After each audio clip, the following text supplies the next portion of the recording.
Hi friends, Treta Yuga ముగిసే కాలంలో ఈ సరయూ నది హిమాలయాల్లో పుట్టి ఉత్తరాఖండ్, ఉత్తరప్రదేశ్లోని అయోధ్య నగరం గుండా ప్రవహిస్తుంది.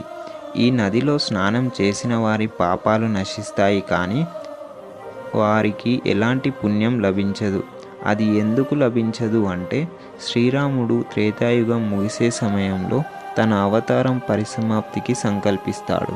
అందులో భాగంగా అయోధ్య పట్టణానికి సమీపంలో ఉన్న గంగానదికి ఉపనది అయిన సరయూ నదిలో జలసమాధి కావడం ద్వారా తన అవతారాన్ని చాలిస్తాడు.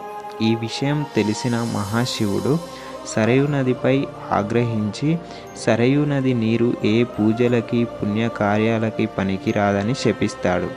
ఆ శాపం వినగానే శివుని పాదాలపై పడి ఈ విధంగా వేడుకుంటుంది సరయూ నది మాత. ప్రభు శ్రీరాముడి అవతార పరిసమాప్తి ఏ విధంగా జరగాలో ముందుగానే నిశ్చయించబడింది. ఇందులో తన తప్పేమీ లేదని చెప్పగా, అందుకు శివుడు తాను ఇచ్చిన శాపాన్ని వెనక్కి తీసుకోలేనని చెప్పి కొంత ఉపశమనాన్ని కలిగిస్తాడు.